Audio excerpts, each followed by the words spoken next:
As the school year is wrapping up, Triad school systems are looking to what is next. Today we're focused on Guilford County Schools.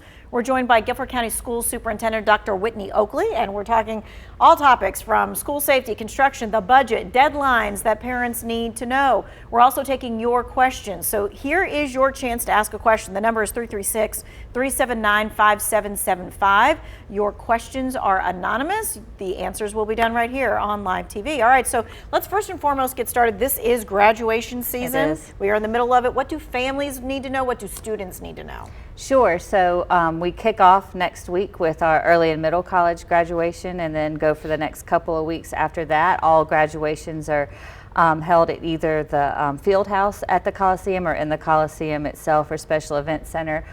There's rehearsals. Principals are sending reminders. It's important to be on time. We start on time. We have safety in place. It's a super exciting time of year. Our students have earned millions of dollars of scholarships, and they deserve to be celebrated. So we're looking forward to that. I'm glad that you said things start on time, because the Coliseum has like one high school graduation after another, and they pack in like 5 or 6 in a day. Yes. So it just goes like clockwork. So it does. You got to be there. That's it. That's it. And we're excited. All right. So Guilford County Schools has just submitted its budget for the 24-25 school year. Did you hear the price tag? Because I think it would surprise people to know how much money it takes to run a school system.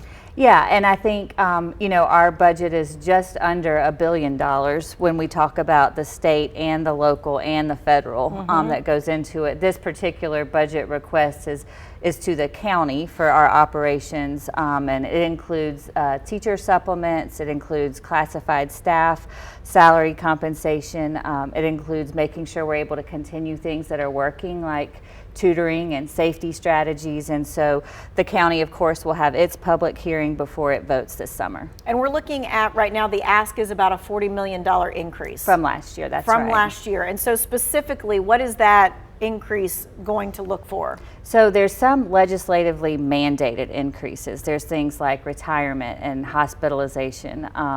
There's things like liability insurance that go into that. Then there's capital items that we can't use bond dollars for. So bond dollars are really for system replacements. We still have repairs we have to pay for at our more than 300 buildings. So that plus the compensation for teachers and our frontline workers, that's what's included in the increase. Okay, and I think since you mentioned that, the HVAC things, maintenance issues, I think it's something like what, $17 million or so that is earmarked just for that. That's right, and we know that we want to keep our systems running, and while we're so grateful to the voters for passing the bond, it doesn't cover all things, and so those capital needs are real. Our buildings, most of them, you know, were built before the moon landing, and so we have to take care of them and keep them operating. That really puts it in perspective, built before the moon landing. Okay, so now there's going to be some folks at home who say, why do you need that increase? Doesn't the lottery money help you with school monies and things of that nature?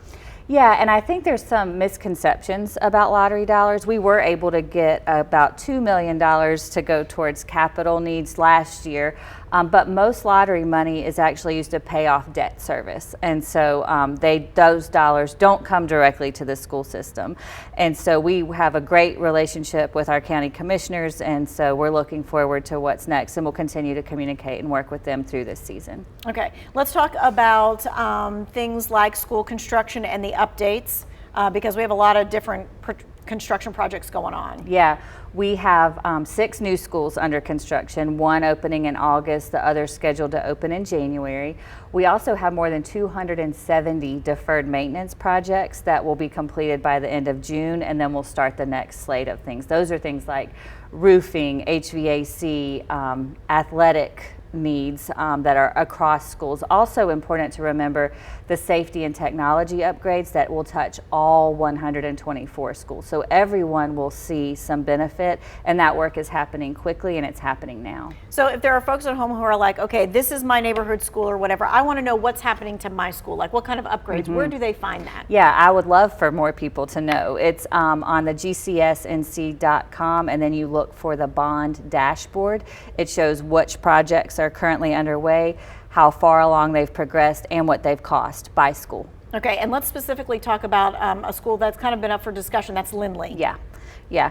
So we're currently in the part of the Lindley phase where we're deciding what the best option is. So I think the debate has been around the saving the building, rebuilding, renovating, and so our board in June or July will see what the options are and what the options cost, and we'll then make a vote. So we're certainly spending time listening to neighborhood associations, listening to parents and families and people in the school who also know day to day what the current state of the school is, so that we're able to make an informed decision. But that'll come to the board this summer. Okay, so be looking for that. If you're the one who is interested in that Lindley discussion, you need to know that that is the timetable. So we're looking at June and stuff. Okay, so recent Toyota donations for training programs. Let's talk about how we're using that kind of money. Yeah, it's so exciting. So we had the First Lady was here last month, and Governor Cooper was here last week, both around this workforce development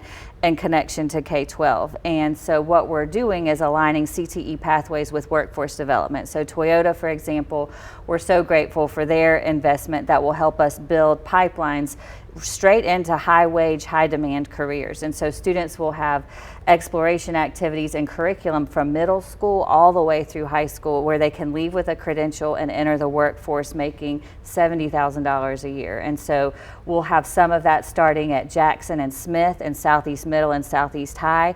That's where that initial dollars will go. And we're just hopeful that other businesses are going to join on. What I've heard from parents is we want to know sooner what kids have access to, what credentials they can earn, so that if they don't go into a 2 or 4 year program, they can get a great job right out of high school. And right now, we're the pipeline. People need talent and people need jobs. And you've got the staffing to make that happen. That's it. All right, we're going to take a quick break. Remember, you can have your questions in by text 336-379-5775. We'll be right back.